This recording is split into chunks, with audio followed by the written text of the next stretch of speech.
Boa tarde a todas e a todos. Teremos hoje a segunda mesa redonda da Semana do Meio Ambiente, que teve e está tendo, né, hoje, o objetivo de comemorar, entre aspas, né, porque, como uma amiga minha que é pesquisadora do Instituto de Botânica falou, a gente não tem muito o que comemorar, né? Mas, enfim, para marcar, não é, o Dia Mundial do Meio Ambiente, que foi quarta-feira, né?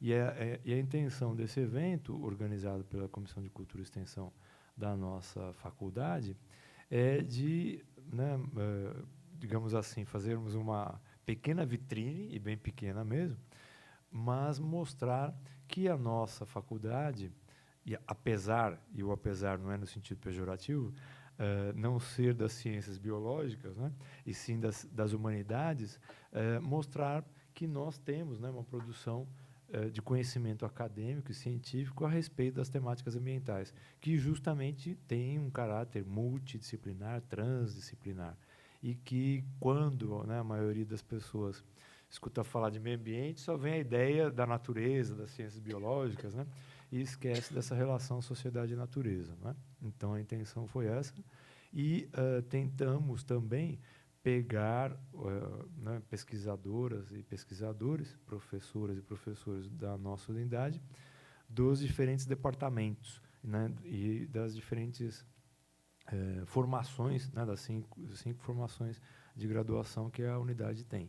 E então, né, por isso que nós dividimos em duas mesas, né, e a mesa de hoje encerra, e que né, tem as temáticas, né, muito importantes, né, a de ontem e a de hoje também, porque elas tratam dessas temáticas ambientais que estão na ordem do dia e se tornaram, nos últimos 5 meses, né, várias vezes manchetes, e continuam, e a tendência, infelizmente, é de que essas manchetes continuem, né, e por isso que a extensão universitária, que tem por obrigação estender o conhecimento, né, acadêmico e científico para a sociedade, né, e não só para a comunidade universitária, mas para que a sociedade não fique, né, refém de fake news, de disse que me disse, né, e acredite, né, nas redes sociais, acredite mais na pesquisa feita por um perfil do Facebook do que pesquisas feitas pelo IBGE, né?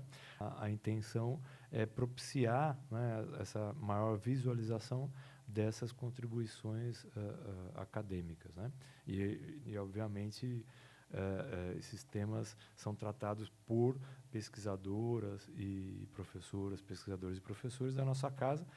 Como foi a primeira vez, né, nós pensamos nesse evento chamando, né, os professores e professoras, mas temos, né, alunos de pós-graduação, pós-doutorandos e inclusive da graduação, que fazem trabalhos de pesquisa também relacionados a essas temáticas ambientais. Hoje nós teremos a participação, como está aqui na nossa... Vou clicar no dia certo.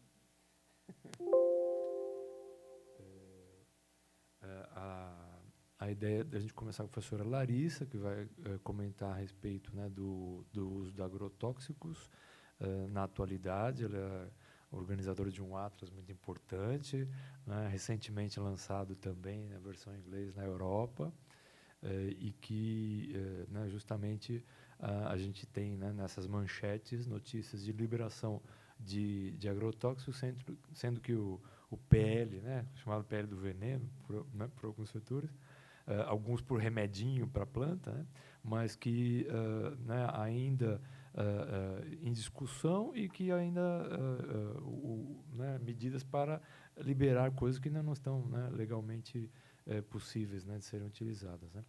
E aqui, não no sentido político, mas a minha direita, né, mas a esquerda de vocês, então por isso não tem aqui conotação política.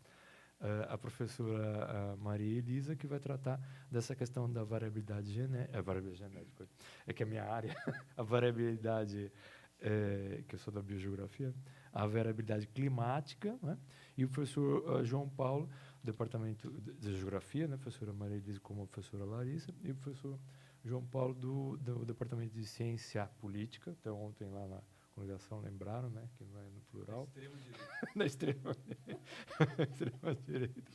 Que vai comentar, né, a respeito desses acordos, né, internacionais, principalmente no foco sobre o Acordo de Paris, porque ambos tratam dessa questão das mudanças climáticas, né? Então, nós temos diversas convenções e iniciativas internacionais, como o painel intergovernamental das mudanças climáticas, e que o Brasil estava disposto a sediar, né, mas a próxima reunião, mas que acabou abrindo mão, né, dessa oportunidade, né? Então, eu agradeço a presença de vocês, de aceitarem esse convite, e eu acho que mais essa contribuição que vocês estão dando para essas temáticas, e que também vou dispensar e tomar mais tempo de elencar, né, o valor acadêmico e científico dos currículos, né, dos palestrantes, porque é desnecessário, e vocês vão perceber pelas falas que eles entendem, né, das suas respectivas áreas. Só comentando alguns aspectos deste evento, né, lá fora a gente tem não sei se ainda tem, né, mas ainda algumas mudas, né, que foram produzidas numa cooperativa que usa recipientes de plástico para reutilização, né, então a gente prestou atenção na realização desse evento nos R's, né, então repensar, né, reduzir, reutilizar e reciclar, né, então né, os papéis que estão aqui indicando os nomes, tudo isso depois vai para a reciclagem. O copinho de plástico e as sacolinhas que estão as mudas são de plásticos, né, de amido, muito provavelmente essa tecnologia é desenvolvida por universidades, né, que fazem pesquisa, né, então tem essa importância. E as mudas também elas significam, né, digamos assim, a gente diminuir a nossa pegada ecológica, né, com a emissão de CO2, né? Então, cada um levando mudinha e ela crescendo, ela reproduzindo, ela vai consumir, né, sequestrar, né, fixar CO2 aqui, possivelmente, do que a gente emitiu um pouco mais para a realização do evento. Então, basicamente, era isso. E os palestrantes também estão recebendo uma lembrancinha, que é feita por essa cooperativa também, com material natural e material de reaproveitamento também, e com uma forma de agradecer e não esquecerem dessa contribuição que vocês estão dando. Muito obrigado, e vou passar a palavra, então, para a professora Larissa. Bem, boa noite. Em primeiro lugar, queria muito agradecer o Yuri pela delicadeza do convite. Que bacana poder estar aqui na Semana do Meio Ambiente falando dessa questão dos agrotóxicos. Eu penso sempre que qualquer questão ambiental é, antes de tudo, uma questão social. E se é ambiental e é social, ela é geográfica por princípio. Então, a ideia é trazer para vocês o resultado dessa pesquisa que o Yuri mencionou. Foi um pós-doutorado. Na verdade, eu tenho estudado a questão dos agrotóxicos nos últimos 9 anos. E o Atlas, que se chama Geografia dos Agrotóxicos no Brasil e Conexões com a União Europeia, é resultado de um pós-doutorado que eu fiz na Universidade de Strathclyde, na Escócia. Ele foi publicado em português e agora ele está disponível em inglês também. No final da apresentação eu mostro o link da versão em inglês e conto para vocês qual que é a versão em português. Eu acho que, lembrando essa questão do meio ambiente, toda vez que eu penso na questão ambiental abordada pela geografia, eu me lembro daquela fala do Élisée Reclus, quando ele dizia que o homem é a natureza tomando consciência de si própria. Eu gosto disso, gosto de pensar a sociedade como uma parte consciente do planeta. Às vezes não tão consciente, né? Como a gente vai ver. Enfim, então eu queria mostrar alguns dados para vocês. Vamos lá? Bem, não, volta atrás, deixa eu dar uma contextualizada. O Brasil, ele é um dos maiores... você quer que eu fique na frente da câmera?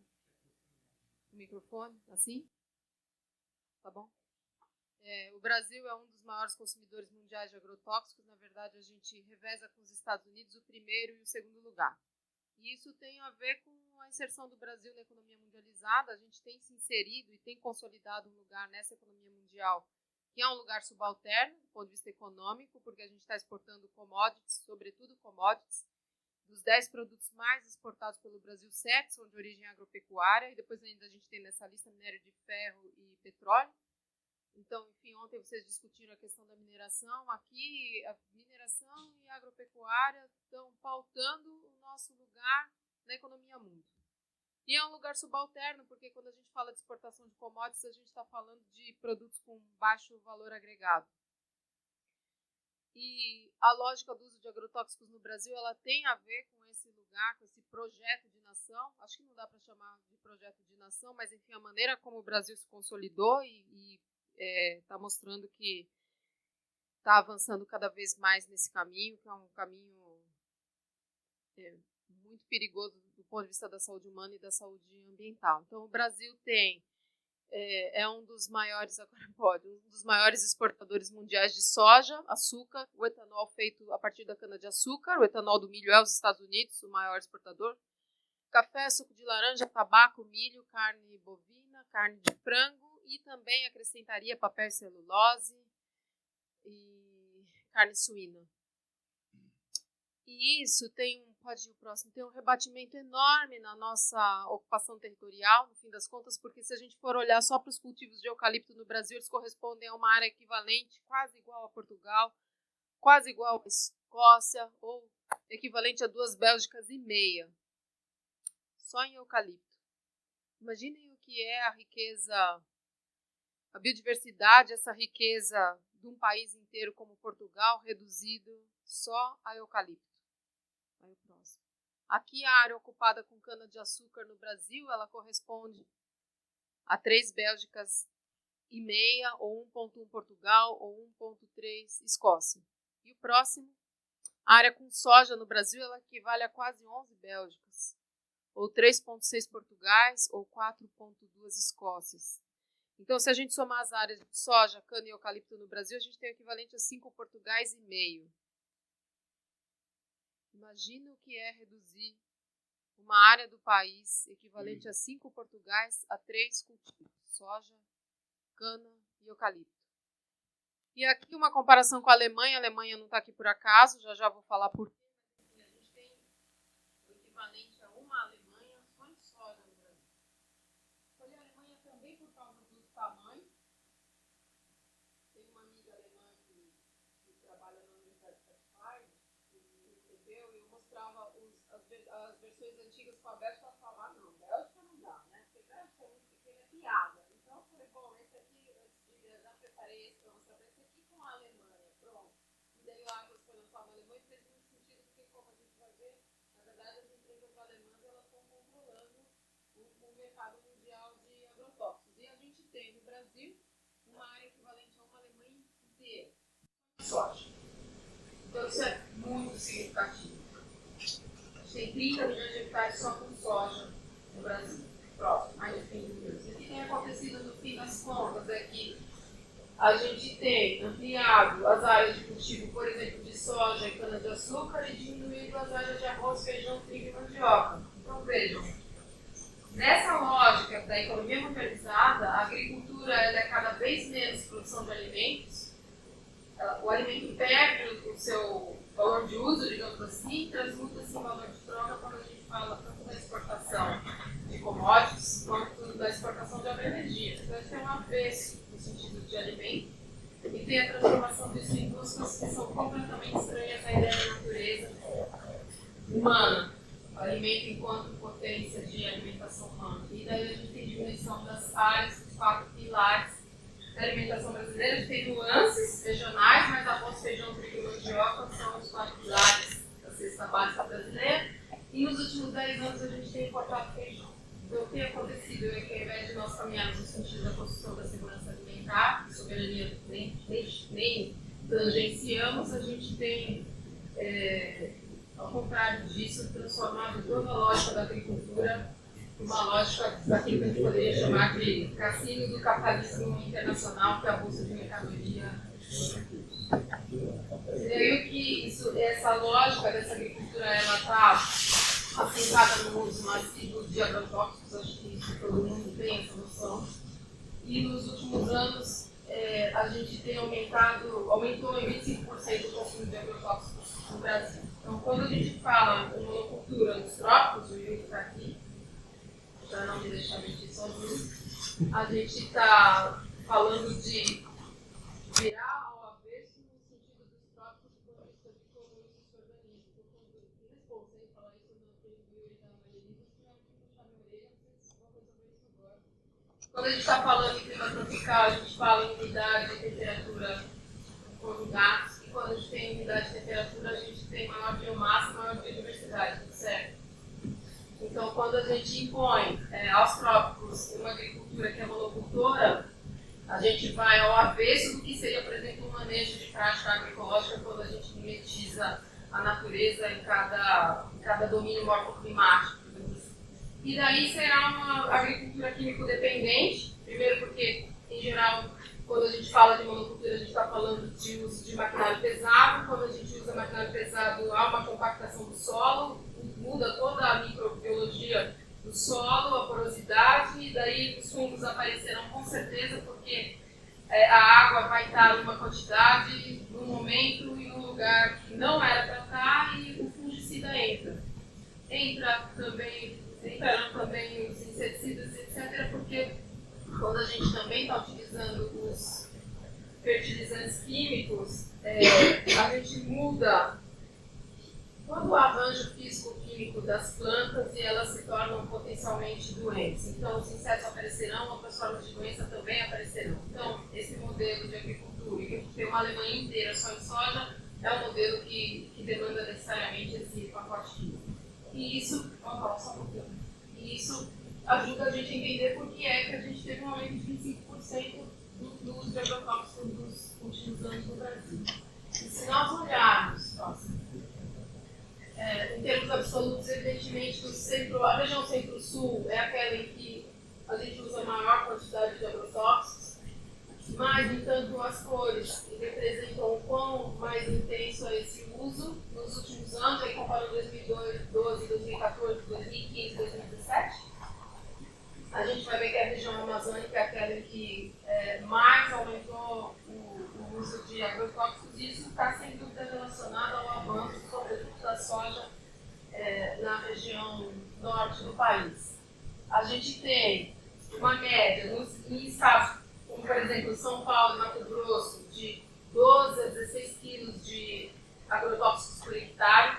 Me chamou muita atenção quando eu estava na Escócia lidando com os dados da Agência Ambiental da União Europeia, porque a legenda dos mapas deles ia assim: os países que usam de 0 a meio quilo de agrotóxico por hectare, de meio a 1, de 1 a 1,5, de 1,5 a 2 e mais do que 2 quilos por hectare, que era um escândalo, que era o caso da Bélgica.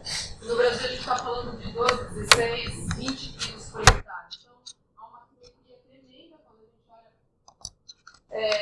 para aquilo que a gente usa, para como a gente usa. Quando eu digo aquilo que a gente usa, 1/3 de todos os agrotóxicos utilizados no Brasil são proibidos na União Europeia. Então, não só utilizamos 4, 6, 8, 10 vezes mais no sentido, em termos de volume de quilos por hectare, como também aquilo que uma grande parte daquilo que a gente usa, 1/3 daquilo que é autorizado no Brasil é proibido na União Europeia.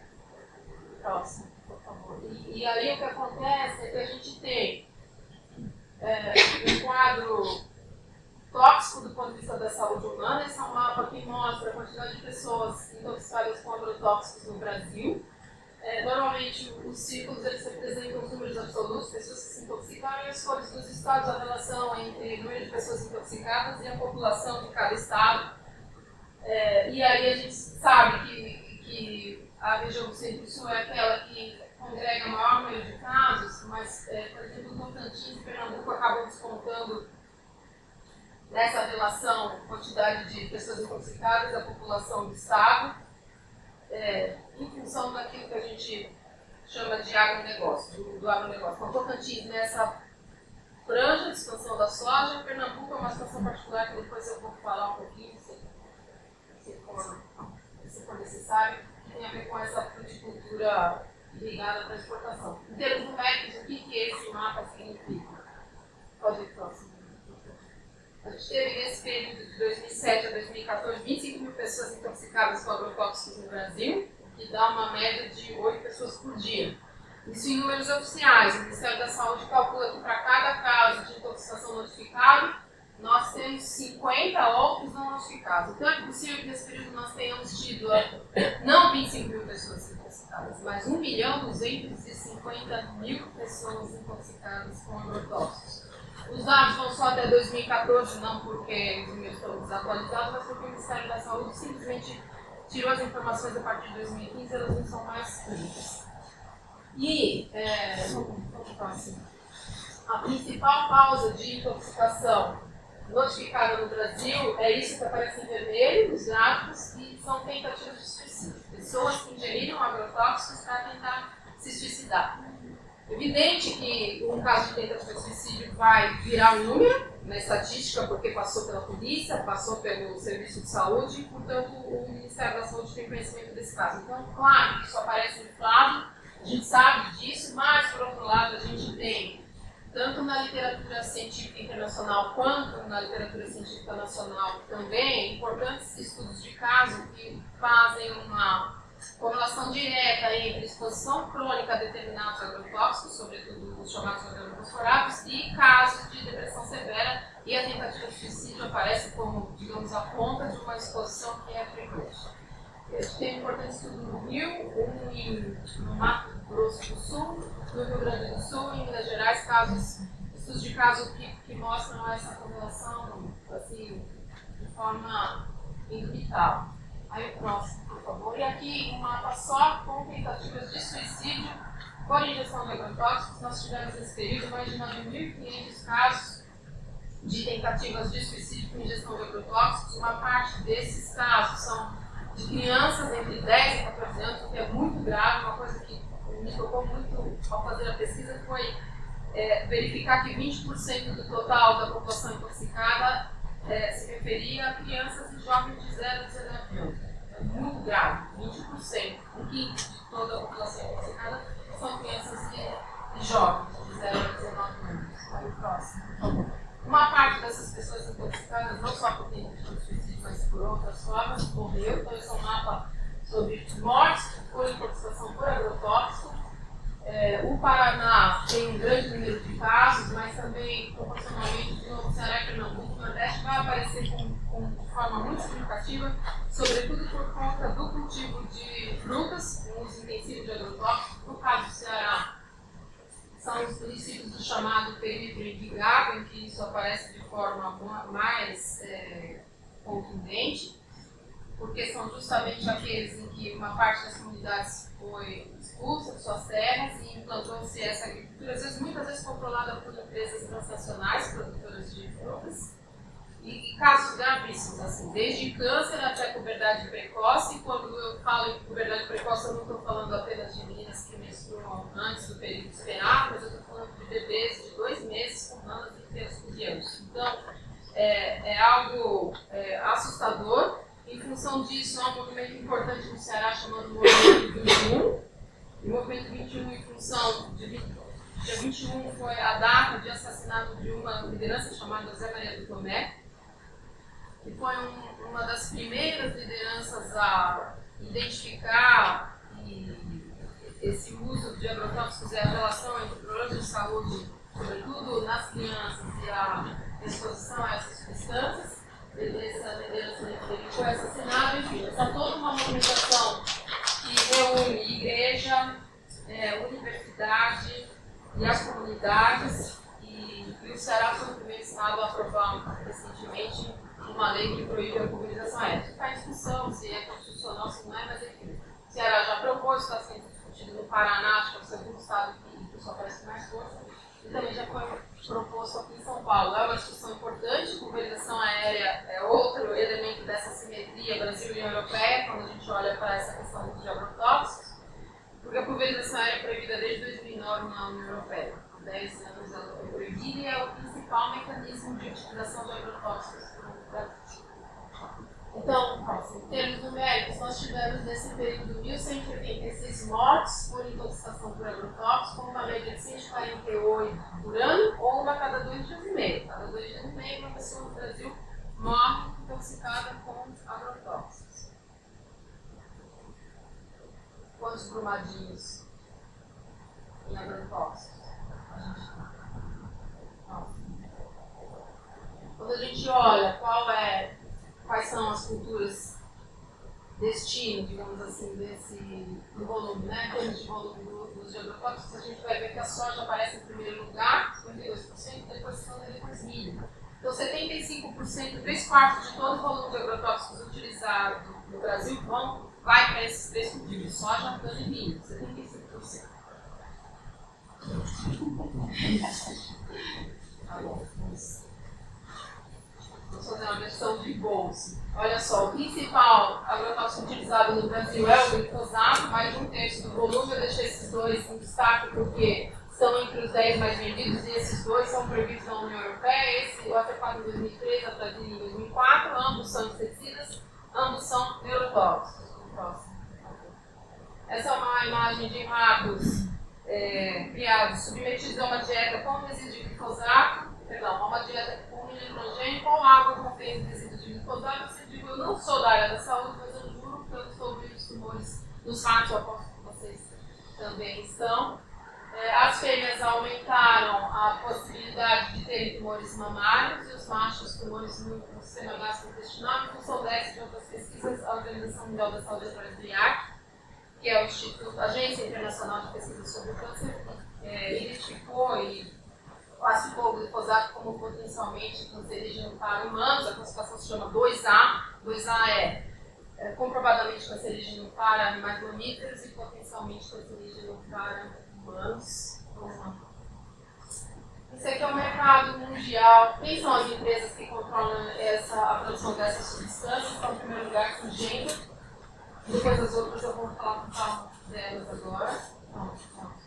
70% então desse mercado global é controlado por essas 6 empresas, agora 5, porque a Bayer comprou Monsanto. Então, em termos de países, a gente tem a Syngenta, a China, através da sua estatal que se chama Chem China, a gente tem a Syngenta. Então agora a Syngenta é chinesa, a Agma, que era brasileira, paranaense, foi comprada também pela Chem China. Então a gente tem agora os próximos, né?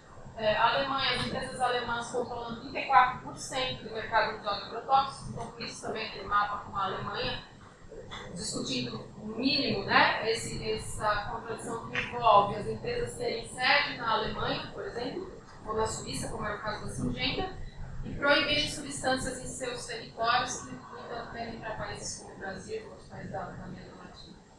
Então, esse controle, a Alemanha agora controla 1/3 desse mercado mundial de agrotóxicos. E aí, a gente tem essa simetria que não diz respeito apenas àquilo que a gente usa, mas também à quantidade de resíduos que a gente permite. Esse aqui é o caso da malationa, eu escolhi porque estava numa discussão do uso. Malationa é um inseticida, larvicida, utilizado nessas campanhas de saúde pública, no combate aos recantes de dente, etc. Estava escrevendo um texto com o Carlos Walter. E a ideia era justamente discutir a questão da infância, do atentar à infância, que é duplamente o uso dessas substâncias, porque a gente não discute a política urbana e, no entanto, vai usar os agrotóxicos que são utilizados na agricultura na cidade para combater os chamados predadores de dente, cunha, etc. Então, malationa é um agrotóxico de uso agrícola. A gente permite um resíduo de malationa no brócolis no Brasil, que é 250 vezes maior que o resíduo permitido na União Europeia. Essas imagens elas não são só ilustrativas, são infográficos, as gotas elas são proporcionais. Próximo. Aqui o feijão também, malationa 400 vezes mais resíduo a gente autoriza no Brasil do que é autorizado na União Europeia. Vale dizer que a gente não tem fiscalização, não há fiscalização no Brasil para resíduos de agrotóxicos nos alimentos. É um programa de análise de resíduo que é algo randômico, é só um monitoramento e, como disse o meu amigo Marcelo Novaes, defensor público, é crime sem pena.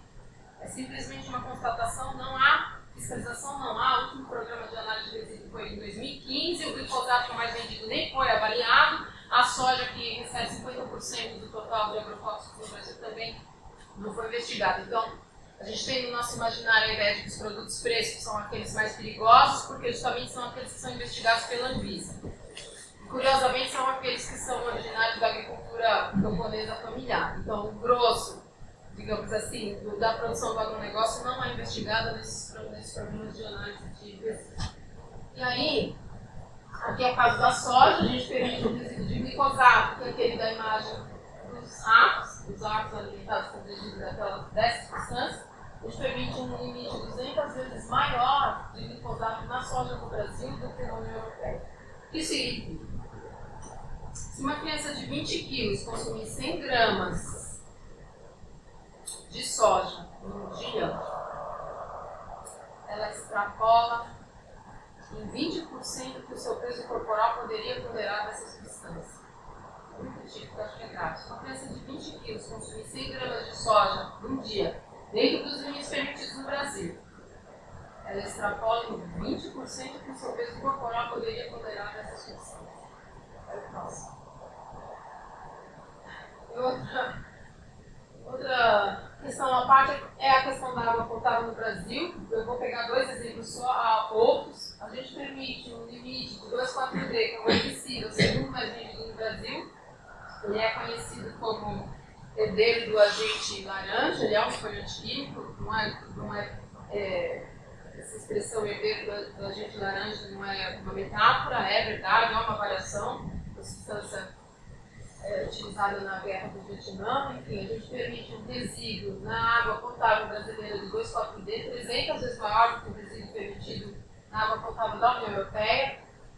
E a União Europeia estabelece para quaisquer agrotóxicos esse limite, que é 0,1 microgramas por litro, e só para 2,4-D no Brasil a gente permite 30 microgramas por litro. E finalmente, o próximo exemplo é esse, o glifosato, aquele que a gente viu a fotografia da experiência feita com os ratos, tem mais uma série de outros.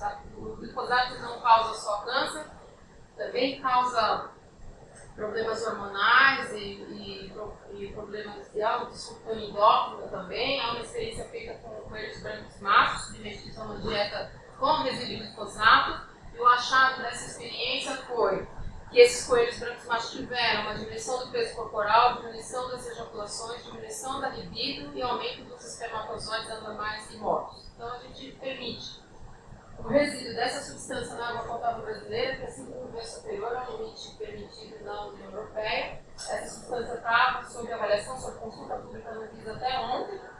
A Anvisa apresentou um material grosseiro, com muito pouca transparência. Nós do Fórum Paulista e do Fórum Nacional nos manifestamos, Fórum Nacional de Combate aos Impactos dos Agrotóxicos, nos manifestamos contra esse posicionamento, e ao documento que a Anvisa publicou, muito ruim, mesmo do ponto de vista científico, de que nem na graduação a gente concorda em receber algo tão desestruturado, porque as amostras de água, por exemplo, que a Anvisa utilizava, não havia uniformidade alguma com relação, digamos assim, uma proporção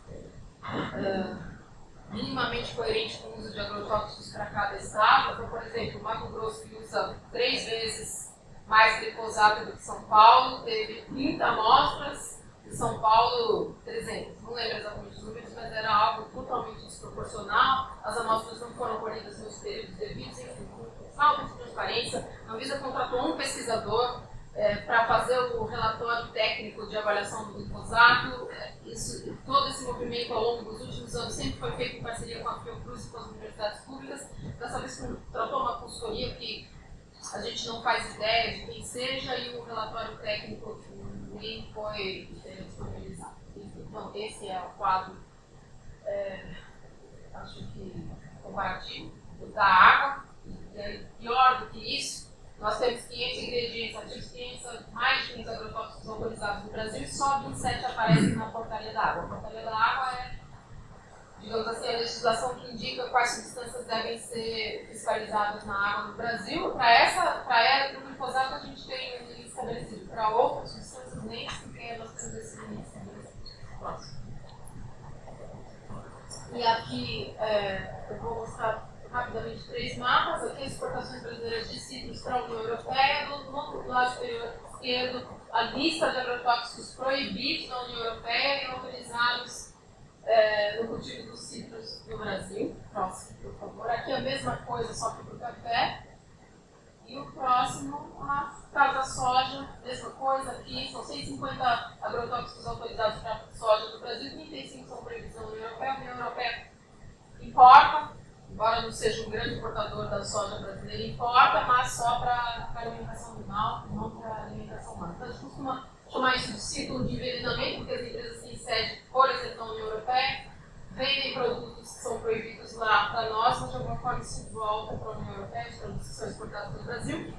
Essa ideia de círculo eu não acho tão confortável, porque nos faz pensar numa certa horizontalidade de relação que não há, porque na verdade o grande ônus ambiental e humano fica no Brasil, e acho que o próximo mapa mostra de forma muito clara, acho que esse foi o mapa que mais me chamou a atenção, mais me doeu para fazer, porque são bebês bebês intoxicados, bebês de 0 a 12 meses intoxicados com agrotóxicos. E eu acabei fazendo esse mapa porque depois de verificar que 1/5 de toda a população intoxicada eram crianças e jovens, eu fui fazendo com faixa etária menor até que cheguei nos bebês.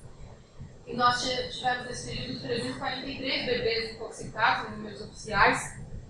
E acho que isso mostra algo que é duplo. Primeiro, que é um atentado à infância. No Brasil, a gente tem o Estatuto da Criança e do Adolescente, e o princípio que rege o Estatuto da Criança e do Adolescente é o direito à saúde, o direito à vida, e quando a gente vê o uso de agrotóxicos da maneira como se dá, a gente sabe que isso é rasgado, não há o menor respeito pela infância, ao contrário, o discurso que se faz, inclusive a ministra Tereza Cristina, ela deu uma declaração muito leviana, há um mês atrás, dizendo que as pessoas se intoxicam porque fumam ao aplicarem alguns agrotóxicos. Então, ela culpabiliza a vítima, um discurso comum, esse culpabilizar a vítima, que são justamente as pessoas intoxicadas, e quando a gente vê os bebês intoxicados, não tem justificativa, imagina, até 12 meses, mal se locomovem sozinhos. Esse é o primeiro aspecto. O segundo, se os bebês estão intoxicados, isso demonstra de alguma forma o grau de vulnerabilidade da população, quanto nós estamos todos, de alguma forma, cronicamente expostos a essas coisas. Aí agora,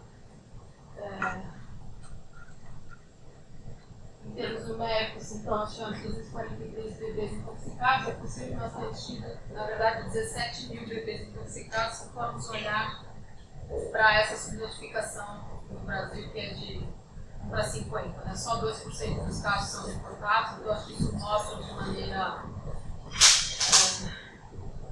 muito clara o quão assimétrica é essa relação, o quão essa inserção do Brasil na economia mundializada nos vulnerabiliza e nos subalterniza sobre todos os aspectos. O econômico está mais evidente, mas também da saúde humana e saúde ambiental.